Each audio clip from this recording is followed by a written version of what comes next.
నమస్కారం. N99 news కి స్వాగతం. హెడ్లైన్స్ చూద్దాం. తొలి దశ సార్వత్రిక ఎన్నికలకు 62.37% పోలింగ్. పంతొమ్మిదో రోజుకు చేరుకున్న జగన్ మేమంతా సిద్ధం బస్సు యాత్ర.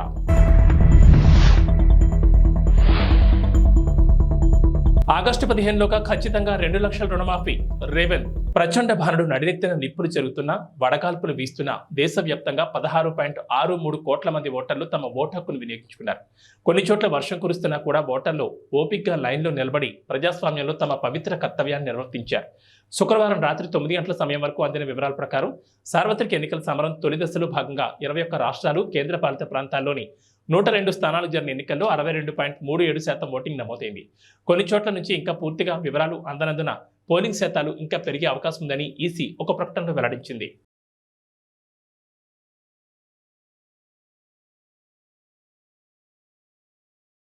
వైసీపీ ఆధ్వర్యంలో చేపట్టిన మేమంతా సిద్ధం బస్సు యాత్ర ఇవాటికి 19 రోజుకు చేరుకుంది. యాత్రలో భాగంగా సీఎం జగన్ ఇవాళ ఉదయం 9 గంటలకు గుడిచెర్ల నుంచి బస్సు యాత్రను కొనసాగిస్తున్నారు.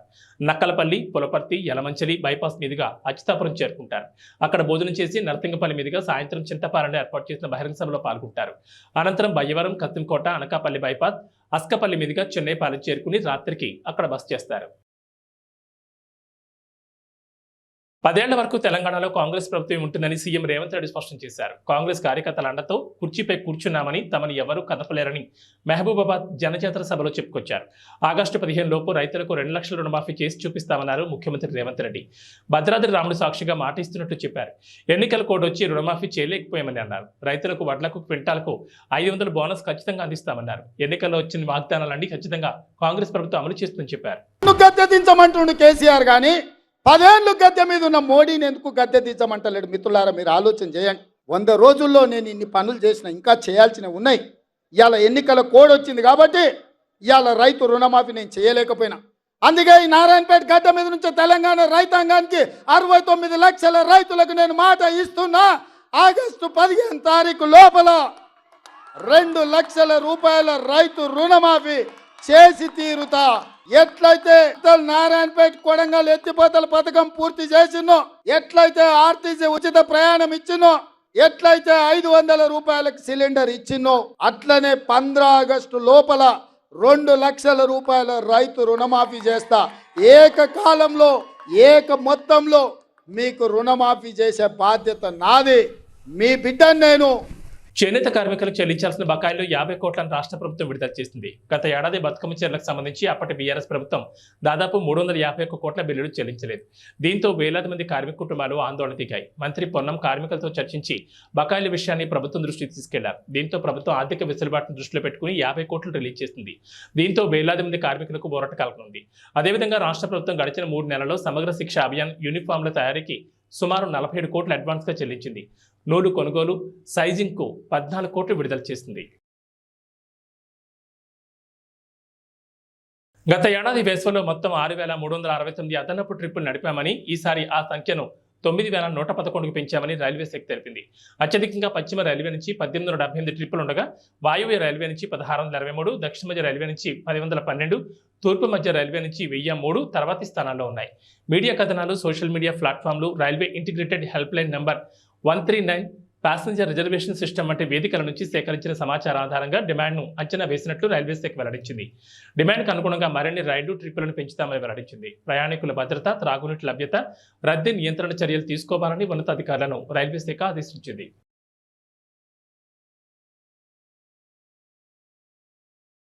ఐపీఎల్ 2024లో భాగంగా లక్నో వేదికగా జరిగిన మ్యాచ్లో చెన్నై సూపర్ కింగ్స్ పై లక్నో సూపర్ జైంట్స్ 8 వికెట్ల తేడాతో విజయం సాధించింది. చెన్నై విధించిన 177 పరుగుల లక్ష్యాన్ని కేవలం 2 వికెట్లు కోల్పోయి 19 ఓవర్లలో ఛేదించింది. వరుస బాటంలకు ఫుల్ స్టాప్ పెట్టడమే కాకుండా చెన్నై వరుస విజయాలను అడ్డుకుంది. కేఎల్ రాహుల్ కెప్టెన్సీతోనూ బ్యాటింగ్తోనూ ఆకట్టుకున్నాడు. భారీ లక్ష్యాన్ని ఛేదించే క్రమంలో లక్నో ఓపెనర్లు కేఎల్ రాహుల్, క్వింటన్ డికాక్ ఆది నుంచే దూకుడుగా ఆడారు. లీడింగ్ రన్స్ చేయడమే కాకుండా కీపింగ్తోనూ ఆకట్టుకున్న KL Rahul player of the మ్యాచ్గా నిలిచాడు.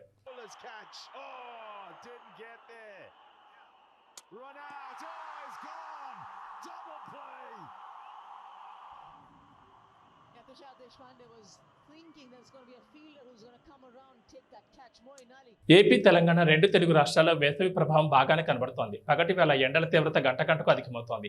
సాధారణ కన్నా ఉష్ణోగ్రతలు 2 నుంచి 3 డిగ్రీలు అధికంగా ఉండనున్నాయి. వాతావరణంలో మార్పు కూడా స్పష్టంగా కనబడుతోంది. మధ్యాహ్నం వేళ భోజనం చేసిన తర్వాత ఎండకు జడిసి బయటకు వెళ్లడం కూడా మానుకుంటున్నారు జనాలు. 2 రోజుల నుంచి ఎండల తీవ్రత గట్టిగా ఉంటుంది. శరీరం డిహైడ్రేట్ కాకుండా చూసుకోవాలని వైద్యులు సూచిస్తున్నారు. తెలంగాణలో పగటి ఉష్ణోగ్రత గరిష్టంగా 33 డిగ్రీలు నమోదవుతుంటే రాత్రి సమయంలో 20 డిగ్రీలుగా నమోదవుతోంది. మరోవైపు గాలులు కూడా వీస్తున్నాయి. తెలంగాణ ప్రాంతంలో వేడి కూడా ఎక్కువగా అవుతోంది. గులకరాయి దాడి ఘటనలో మలుపులు తిరుగుతున్న దర్యాప్తు ఇప్పుడు విజయవాడ సెంట్రల్ నియోజకవర్గ టీడీపీ అభ్యర్థి బొండా ఉమామహేశ్వరరావు వైపు వెళ్తోందా? కేసులో ఆయనను నిందితుడిగా చేర్చే ప్రయత్నాలు జరుగుతున్నాయా అంటే ప్రస్తుతం జరుగుతున్న పరిణామాలు అందుకు అవుననే సమాధానమిస్తున్నాయి. విజయవాడ మొగల్రాజ్పురంలోని బొండా ఉమా ఇంటి వద్ద అజిత్ సింగ్ నగర్లో పార్టీ కార్యాలయం వద్ద శుక్రవారం రాత్రి హైడ్రామా నడిచింది. ఉన్నట్టుండి ఒక్కసారిగా పోలీసులు పార్టీ కార్యాలయం వద్దకు చేరుకోవడంతో అక్కడ ఉద్రిక్త పరిస్థితులు ఏర్పడ్డాయి. పోలీసులు వచ్చిన సమాచారం తెలుసుకున్న పార్టీ కార్యకర్తలు భారీ సంఖ్యలో కార్యాలయం వద్దకు చేరుకున్నారు. ఇక్కడ ధర్నా చేయమన్నారు. ఇక్కడ జగన్ వస్తున్నాడు చెప్పి రండమ్మా అంటే మట్టి 200 ఇస్తున్నట్టు 10 కేళ్ళు వచ్చారు. అయ్యా అప్పుడే వచ్చారు 10 కేళ్ళు వచ్చి అయ్యా 200 కోరుకొని అయ్యని గడ్డ కాళ్ళు పట్టుకుంటున్నా మనం తెచ్చుకొని నేను ఇక్కడే నిలబెట్టుకున్నా. వాళ్ళే రమ్మన్నారా మీరు 200 ఇస్తారని? 200 ఇస్తున్నాను వాళ్ళే రమ్మన్నారు. మా పేర్లు కూడా రాసిండ్రు. పొద్దున్నేస్తే పనికి వెళ్తాడు. వాళ్ళే ధర్నాకు రమ్మన్నారు. వాళ్ళే రమ్మన్నారు.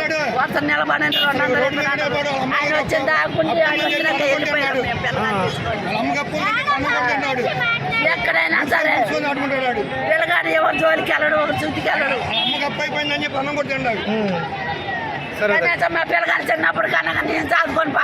జలగన్న జగన్ కు ఇదివరకు ఇచ్చిన ఒక్క ఛాన్సే చివరి ఛాన్స్ కావాలని టీడీపీ అధినేత చంద్రబాబు అన్నారు. తోపిడి విధ్వంసమే సీఎం జగన్ నైజమని మండిపడ్డారు.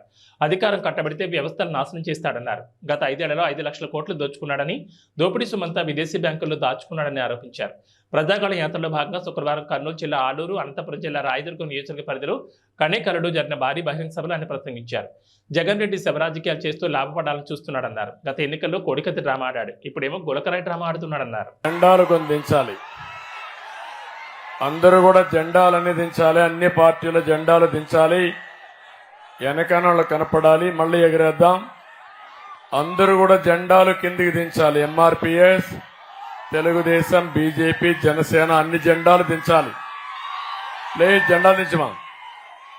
మీరు కూడా తమిళలో ప్లే కార్డు కూడా జనసేన పవన్ కళ్యాణ్ ప్లే కార్డు కూడా దించండి, మళ్ళీ ఎగరేద్దాం. నాకు అనంతపురం కొత్త కాదు, రాయదుర్గం అంతకంటే కొత్త కాదు.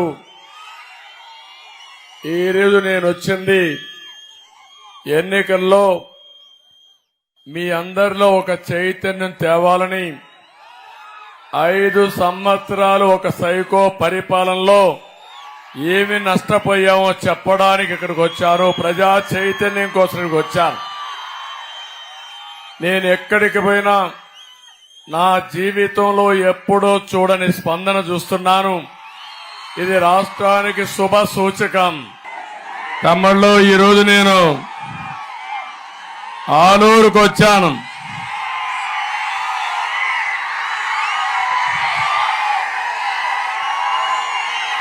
ఆలూరులో మీ ఉత్సాహం చూస్తా ఉంటే ఎన్నోసార్లు ఆలూరుకు వచ్చాను, కానీ ఇంత ఉత్సాహం నా జీవితంలో ఎప్పుడూ చూడలేదు.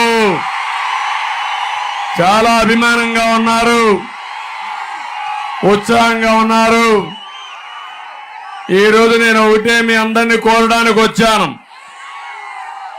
ఏపీ చరిత్ర అదొకసారి తీసి పైకి పంపి పైకి ఇచ్చేయి. ఇటు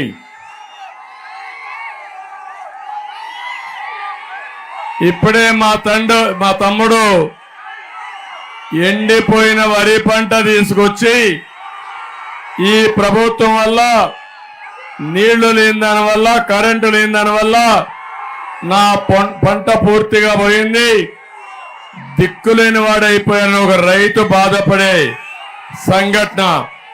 నేను ఈ విషయం కూడా మాట్లాడతాను. నగర్లో వైసీపీ అభ్యర్థి ఆర్కే రోజా నామినేషన్ దాఖలు చేశారు. అంతకుముందు నగర్లో పుదుపేట వినాయక స్వామి ఆలయంలో ఆర్కే రోజా దంపతులు ప్రత్యేక పూజలు నిర్వహించారు. అక్కడే నామినేషన్ పత్రాలపై సంతకాలు చేశారు. అనంతరం అక్కడి నుంచి నగరి ఆర్డీఓ కార్యాలయం వరకు భారీ ప్రదర్శనగా వచ్చారు. నగరి క్లాక్ టవర్ వద్ద మంత్రి రోజాకు వైసీపీ శ్రేణులు ఘన స్వాగతం పలికారు. తన కష్టాన్ని గుర్తించిన జగనన్న తనను చెల్లెలుగా భావించి అండగా నిలిచారని మంత్రి రోజా అన్నారు. తన సేవల గుర్తుగా మంత్రి పదవి ఇచ్చారన్నారు. మూడోసారి తనకు టికెట్ రాదని కొందరు ప్రచారం చేశారని, అయితే జగన్ అండతో తాను 7 నామినేషన్ ఇస్తున్నట్లు చెప్పారు. 2000 కోట్లకు పైగా సంక్షేమ అభివృద్ధి పనులను నగర నియోజకవర్గంలో చేపట్టినట్లు వివరించారు. ఈసారి తప్పకుండా హ్యాట్రిక్ విజయం సాధించి జగనన్నకు గిఫ్ట్గా ఇస్తానని ధీమా వ్యక్తం చేశారు.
పెదకూరపాడు నియోజకవర్గంలో అభివృద్ధి చేశారంటేనే నన్ను నమ్మి ఓటు వేయండి అని ఎమ్మెల్యే నంబర్ శంకర్రావు అన్నారు. అమరావతి మండల కేంద్రంలో ప్రచారం నిర్వహించారు. ఈ సందర్భంగా మాట్లాడుతూ 2019లో ఒక ఛాన్స్ ఇచ్చారు, 2024లో మరో ఛాన్స్ ఇస్తే రాష్ట్రం మన నియోజకవర్గంలో మరింత అభివృద్ధి చెందుతుందని శంకర్రావు అన్నారు. ఫ్యాన్ గుర్తుపై ఓటు వేసి వైసీపీని గెలిపించాలని పెదకూరపాడు నియోజకవర్గ ప్రజలకు, నాయకులకు, అభిమానులకు పేరు పేరున అభ్యర్థించారు. కిలోమీటర్లు మనకు 7 సీ పోర్టులు తయారు చేస్తున్నాడు. అవి కనుకొస్తే మనకి ఇన్కమ్ రావడానికి ఎక్కువ అవకాశం ఉంది. ఆయన చేసే పనులు చాలా మంచి పనులు. రాబోయే రోజుల్లో మంచి ఇన్కమ్ వస్తుంది ఆంధ్రప్రదేశ్ కి. మరి ఐటీ రావాలంటే ఇక్కడ వాతావరణం క్లైమేట్ మనకి బాగా లేనప్పుడు ఇక్కడ రాదు, ఐటీ రాదు. అన్ని చోట్లకి ఐటీ రాదు. చంద్రబాబు చెప్పేది నేనే ఐటీని సృష్టించారని చెప్తున్నాడు. మరి ఇక్కడ ఎందుకు పెట్టలేకపోయాడు? 14 సంవత్సరాలు సీఎం గా ఉన్నాడు. వైజాగ్ లో ఎందుకు పెట్టలేదు? విజయవాడలో ఎందుకు పెట్టలేదు? తిరుపతిలో ఎందుకు పెట్టలేదు? హైదరాబాద్ అనేది ఆయన చెప్పే మాటలు ఇవన్నీ నేనే సృష్టించాను. హైదరాబాద్ నేచురల్ గా గ్రోత్ అది. ఐటీ అనేది అక్కడ కుదిరింది, వచ్చేసింది అంతే. అన్ని రాష్ట్రాలు వచ్చారు, అక్కడ కుదిరింది. బెంగళూరు కుదిరింది, మద్రాసు కుదిరింది, పూణే కుదిరింది. మిగతా రాష్ట్రాలు కుదరలేదే. బాంబే కుదరలేదే, కలకత్తా కుదరలేదే, ఢిల్లీ కుదరలేదే. ఈయన చెప్పేవన్నీ గ్రాఫిక్స్, ఈయన చెప్పేదంతా అబద్ధాలు. మన ఆంధ్రప్రదేశ్ లో ఐటీ రావాలంటే ఏదైనా కొద్ది గొప్ప వస్తే వైజాగ్ తప్పితే ఎక్కడికి రాదు. అది అక్కడ మనకి అన్ని భాషలు వచ్చిన వాళ్ళు అక్కడ ఎంతో కొంత ఉన్నారు కాబట్టి అక్కడ డెవలప్ అవడానికి అవకాశం ఉంది. ఈ చంద్రబాబు చెప్పేది గ్రాఫిక్స్ మాత్రం దయచేసి మీరు నమ్మొద్దు. మీరు నమ్మితే మునిగిపోవడం తప్పితే ఆయన చెప్పే మాటలు ఒక్కటి కూడా నిజం లేదు. మరి మనకి ఇన్కమ్ రావాల్సిన సోర్స్ ఉన్నాయి, చాలా ఉన్నాయి. మనకి సీ పోర్ట్ ఉంది, 800-900 కిలోమీటర్లు ఉంది. అక్కడ పోర్టు పెడుతున్నాడు. అక్కడ పోర్టు పెడితే మరి ఎక్స్పోర్ట్, ఇంపోర్ట్. జగన్ను మరోసారి ముఖ్యమంత్రిగా చేయాలని ఎన్నికల ప్రచారంలో భాగంగా వైసీపీ బద్వేల్ అదనపు సమన్వయకర్త నల్లేరు విశ్వనాథరెడ్డి అన్నారు. కడప జిల్లా కలసపాడు మండలంలోని పలు గ్రామాల్లో వైసీపీ బద్వేల్ అదనపు సమన్వయకర్త నల్లేరు విశ్వనాథరెడ్డి జరగబోయే ఎన్నికల్లో భాగంగా ఇంటింటి ప్రచారం నిర్వహించారు. ముందుగా ఆ గ్రామాల ప్రజలు ఆయనకు పూలమాలలు వేసి ఘనంగా స్వాగతం పలికారు. అనంతరం మాట్లాడుతూ రాష్ట్రంలోని గ్రామాలు సైతం ప్రజలకు సంక్షేమ ఫలాలు అందాలన్నా, అభివృద్ధి చెందాలన్నా మరోసారి జగనన్నను ముఖ్యమంత్రిగా చేయాలని కోరారు. సంక్షేమ లక్ష్యంగా పనిచేస్తూ అహర్నిశలు ప్రజల అభివృద్ధి కోసం పాటుపడే జగనన్నను మరోసారి ముఖ్యమంత్రిగా గెలిపించాలని ఆయన కోరారు. ఫ్యాన్ గుర్తుపై ఓట్లు వేసి ఎమ్మెల్యే అభ్యర్థి దాసరి సుధని మరియు కడప ఎంపీ అభ్యర్థి వైఎస్ అవినాష్ రెడ్డిని అత్యధిక మెజార్టీతో గెలిపించాలన్నారు.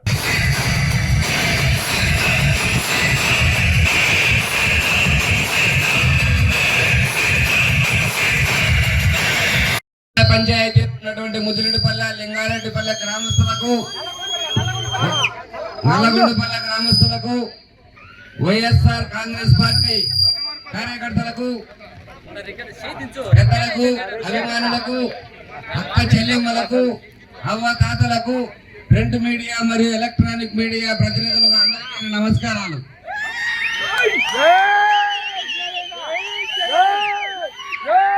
ప్రచారంలో భాగంగా నాకు ముదిరెడ్డిపల్లె రావడం చాలా సంతోషకరమైన విషయం. ఎందుకంటే ముదిరెడ్డిపల్లెతో గత నాకు 30 సంవత్సరాల నుంచి వ్యాపార రీత్యా కానీ, స్నేహితపరంగా కానీ, రాజకీయ కానీ అవినావ సంబంధం ఉంది. అందుకు నేను ధన్యవాదాలు తెలుపుకుంటూ సంతోషపడుతున్నాను.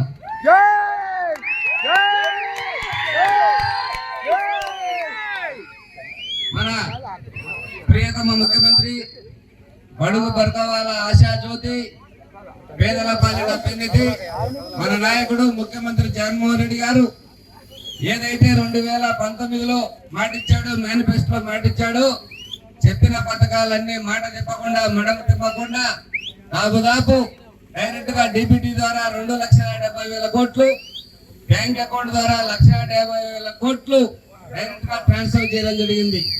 ఆ రోజు ఏం చెప్పాడంటే ప్రచారంలో భాగంగా కులాలు చూడం, మతాలు చూడం, పార్టీలు చూడం, వర్గాలు చూడం అని చెప్పి ప్రతి ఒక్కరికి పథకాలు ఇచ్చినటువంటి మన జగన్మోహన్ రెడ్డి.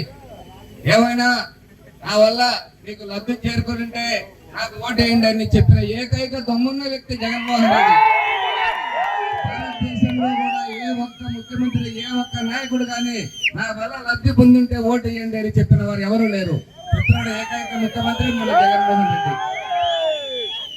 మన అభివృద్ధి పరంగా చూస్తే మన బద్వేల్ తాలూకాకు 2019 నుంచి 2 సంవత్సరాలు కరోనా అందరూ ప్రపంచం 450 కోట్ల చిలుకలు లబ్ధి చేరింది. డైరెక్ట్ గా అయితేనేమి, ఇండైరెక్ట్ గా అభివృద్ధి పరంగా అయితేనేమి. అందులో బాగా కలసపాడుకు 160, కలసపాడు మండలానికి 168 కోట్లు డైరెక్ట్ గా మనకు డబ్బులు ఇవ్వడం జరిగింది. అదేవిధంగా బ్యాంక్ ట్రాన్స్ఫర్ ద్వారా 43 కోట్ల డబ్బులు ఇవ్వడం జరిగింది. నేనేం చెప్తున్నానంటే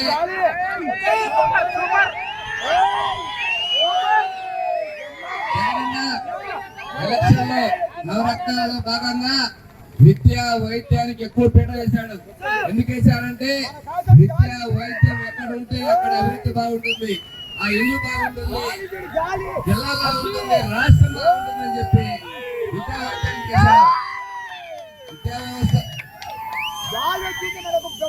విద్యా వ్యవస్థలో భాగంగా మన జగనన్న ప్రతి ప్రభుత్వ పాఠశాలను కూడా ప్రైవేటు పాఠశాలలుగా తీర్చిదిద్దడం జరిగింది. ఎంతో మందికి అద్భుతంగా శానిటరీ విషయంలో కానీ, బుక్కుల విషయంలో కానీ, డ్రెస్సుల విషయంలో కానీ, మధ్యాహ్నం భోజన విషయంలో కానీ, పిల్లలు చదువుకునే విషయంలో అనే విధంగా తీర్చడం జరిగింది. ప్రపంచ స్థాయిలో విద్యా వ్యవస్థలో పోటీ పడాలని చెప్పి ప్రతి స్కూల్లో ఇంగ్లీష్ మీడియం పెట్టడం జరిగింది. అంతేకాకుండా Eiffel, TOEFL, IB, CBSE syllabus కూడా పెట్టడం జరిగింది. తర్వాత ఇంకొక పోతే ఆరోగ్యపరంగా ఎత్తుకుంటే ఇంతకు ముందు మనకు ఆరోగ్యశ్రీ కేవలం 10 లక్షల రూపాయలు, ఇప్పుడు తెలంగాణ వచ్చిన తర్వాత 25 లక్షల రూపాయలు ఖర్చు చేయడం జరిగింది. కాకపోతే ప్రతి హెల్త్ రాష్ట్ర వ్యాప్తంగా 10,000 హెల్త్ క్లినిక్ పెట్టి ప్రతి ఇంటికి ఒక ఫ్యామిలీ డాక్టర్ని కూడా ఏర్పాటు చేయడం జరిగింది. అంతేకాకుండా తెలంగాణ ముఖ్యమంత్రి అయిన తర్వాత ఏకంగా 17 మెడికల్ కాలేజీలు పెట్టి 100,000 మంది డాక్టర్లను ప్రకటించడం జరిగింది. మన బద్వేల్లో డయాలసిస్ సెంటర్ ఇన్ని రోజులు మనం ఎక్కడైనా కిడ్నీ టెస్ట్ డయాలసిస్ హైదరాబాద్, ఢిల్లీలో మార్కెట్ పరిస్థితి.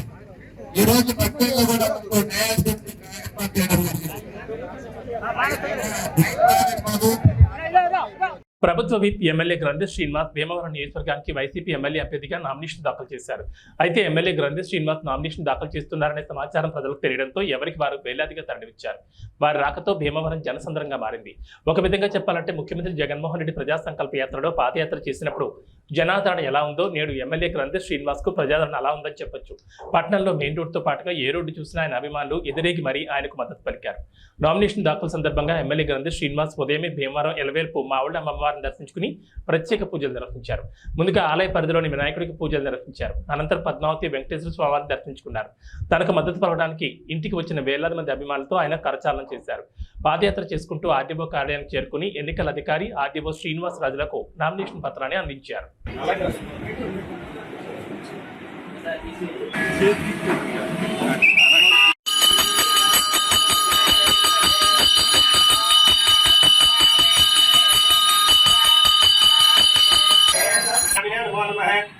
ఆనందగా స్వామి ప్రసాద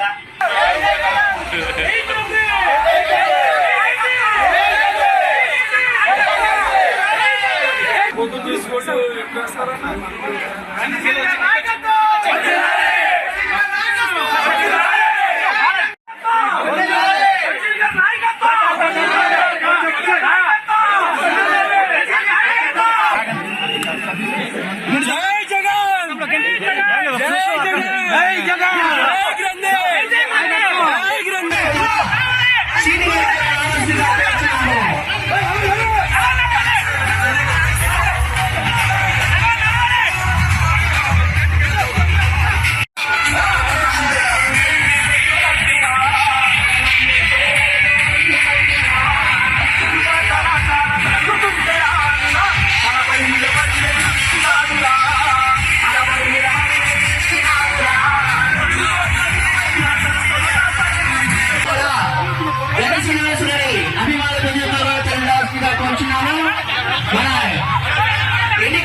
బాగా జరిగింది. ఫ్యాన్ ఎక్కితే అవ్వదు. ఫ్యాన్ ఎక్కితే అడ్డం పెట్టేది అరకే కరెక్ట్. భూమి మీద తీసుకోవాలి.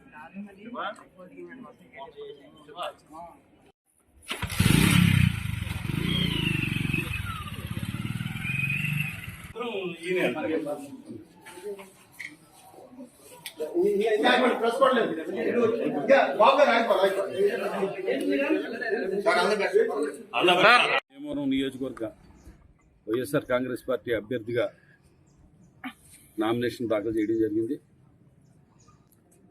2019 నుంచి 24 దాకా నా సాయశక్తుల భీమవరం నియోజకవర్గ అభివృద్ధి కోసం ఇక్కడ ప్రజలకి ఏ సమస్య వచ్చినా కూడా వారికి అందుబాటులో ఉండి వారి ప్రతినిధిగా వారి సమస్యలకి బాధ్యతను వహిస్తూ వాటిని పరిష్కరించడానికి నా స్థాయి శక్తుల నేను ప్రయత్నం చేయడం జరిగింది. ముఖ్యంగా జగన్మోహన్ రెడ్డి గారి పరిపాలన ఒక రెవల్యూషనరీ పరిపాలన అందించడం జరిగింది. గత ప్రభుత్వాలన్నీ కూడా నిర్లక్ష్యం చేస్తే ఆర్థిక అసమానతలు తొలగించే విధంగా ఎస్సీ, ఎస్టీ, బీసీ అగ్రవర్ణాల్లో కూడా పేదలందరికీ కూడా మేలు చేసే విధంగా నవరత్నాల ద్వారా ఆయన పరిపాలన అందించడమే కాకుండా పరిపాలన వికేంద్రీకరణలో భాగంగా సచివాలయ వ్యవస్థను ఏర్పాటు చేయడం, అలాగే పేదలకి సేవ చేసే దాంట్లో భాగంగా వాలంటీర్ వ్యవస్థను ఏర్పాటు చేయడం, ఇవన్నీ చేసి చెప్పినవన్నీ కూడా చేసి మళ్ళీ రేపు ఎన్నికలకి మేము ప్రజల దగ్గరికి ఓటు అడుగుతానికి వెళ్తున్నాం. నిజంగా ఓటు అడుగు హక్కు ఎవరికన్నా ఉన్నదంటే కనుక జగన్మోహన్ రెడ్డి గారికి, వైఎస్ఆర్ కాంగ్రెస్ పార్టీ అభ్యర్థులకి, వైఎస్ఆర్ కాంగ్రెస్ పార్టీ నాయకులకి, వైఎస్ఆర్ కాంగ్రెస్ పార్టీ కార్యకర్తలకే ఓటు అడిగే హక్కు ఉంది. ఎందుకంటే మనం గతంలో చూసాం, చాలా సీనియర్నని 40 సంవత్సరాల ఇండస్ట్రీ అని 14 సంవత్సరాల ముఖ్యమంత్రి అయిన వ్యక్తి ఏ ఒక్క వాగ్దానాన్ని కూడా అమలు చేయకుండా సుమారు 650 వాగ్దానాలు అనే దానికన్నా అబద్ధాలు అనవచ్చు. ప్రజల దగ్గర అబద్ధాలు ఆడి ఓట్లు వేయించుకుని 2014 ఎన్నికలు అయిన తర్వాత ప్రజలకి వెన్నుపోటు పొడిచిన వ్యక్తి. వెన్నుపోటు అనేది పేటెంట్గా పెట్టుకున్న వ్యక్తి చంద్రబాబు నాయుడు గారు. ఇవాళ జగన్మోహన్ రెడ్డి గారి పక్షాన ప్రజలందరూ కూడా ఉన్నారు కాబట్టి అన్ని పార్టీలకి సంబంధించి ప్రతి పార్టీకి ఎంతో కొంత ఓటు పర్సంటేజ్ ఉంటుంది. కానీ వాళ్ళ ప్రజల పూర్తి సంపూర్ణమైన మద్దతును ఎవరు కూడా పొందలేకపోయారు. అటు కమ్యూనిస్ట్ పార్టీలు కానీ, అటు భారతీయ జనతా పార్టీ కానీ, లేకపోతే జనసేన పార్టీ కానీ, తెలుగుదేశం పార్టీ కానీ, కాంగ్రెస్ పార్టీ కానీ, ఏ పార్టీ కూడా మెజార్టీ పీపుల్ మద్దతుని కూడగట్టలేకపోయారు. వాళ్ళెవరు కూడా సింగిల్గా పోటీ చేసి మరి ప్రభుత్వాన్ని స్థాపించలేదు. నిజంగా ప్రజాస్వామ్యంలో ఉన్న వెసులుబాటుని ఆసరాగా చేసుకుని అందరం కలిపి ఒకళ్ళ మీద యుద్ధం చేస్తామంటే అది నిజంగా ఒకడి మీదకి 10 మంది కలిపి యుద్ధానికి వెళ్తుంటే మన సమాజంలో ఎవరైనా న్యాయమని అంటారా? ఇందులో ప్రజలకు మంచి చేసిన పార్టీ మీద ఇంతమంది కలిసి దాడి చేసి ఏదో రకంగా ప్రజల మనిషిని, ప్రజల ప్రభుత్వాన్ని ఓడించాలని కోరుకుంటున్నారంటే కనుక అది ప్రజల మీద దాడిగానే భావిస్తాం. ఇవాళ రాష్ట్ర ప్రజలందరూ కూడా అలా భావించి జగన్మోహన్ రెడ్డి గారి వెంట నడిచి మళ్ళీ మన ప్రభుత్వం, వైఎస్ఆర్ ప్రభుత్వం, జగన్మోహన్ రెడ్డి గారిని మన ముఖ్యమంత్రిగా చేసుకోవడానికి సిద్ధంగా ఉన్నారని చెప్పి తెలియజేసుకుంటాం. ఇవాళ నామినేషన్ వేసానని చెప్పండి. ఇళ్ల పట్టాలు ఇవ్వకుండా నల్లమేలు రామకృష్ణారెడ్డి కోర్టులో కేసు వేసి అడ్డుకున్నారని, ఇది నిజమని నిరూపిస్తే ఈ క్షణం పోటీ నుండి తప్పుకోవడానికి నేను రెడీ అని, నిరూపించకపోతే పోటీ నుండి తప్పుకోవడానికి మీరు రెడీనా అని నల్లమేలు ప్రశ్నించారు. ఈ విషయంపై నల్లమేలు నుండి ఇప్పటికే లీగల్ నోటీస్ ఎమ్మెల్యే అందుకున్నారు. అదే పట్టాల గురించి తప్పుడు ప్రచారం చేస్తున్నారు. నేను కోర్టులో వేసాను. నేను ఇప్పుడు మీ ఎదురుగా ఛాలెంజ్ చేస్తున్నాను. మీరు అడగండి ఆయన. నేను కోర్టులో వేసినట్టు ఆయన నిరూపించగలిగితే నేను ఇవాళ పోటీని తప్పుకుంటాను. నిరూపించలేకపోతే ఆయన తప్పుకుంటాడే అడగండి. మేము వచ్చిన తర్వాత మీకు పట్టాలు ఇచ్చే బాధ్యత నాది.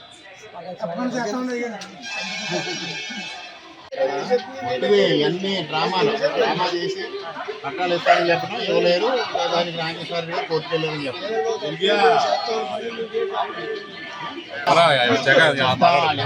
ఇవన్నీ అబద్ధాలు చెప్తారు. చేతగానే తను ఏంటంటే మీ వేసిన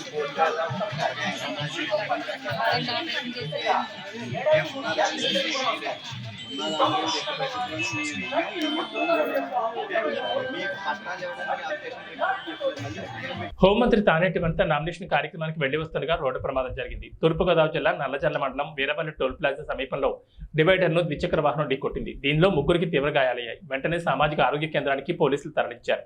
ఇద్దరి పరిస్థితి విషమంగా ఉండడంతో రాజమండ్రి ప్రభుత్వ ఆసుపత్రికి తరలించారు.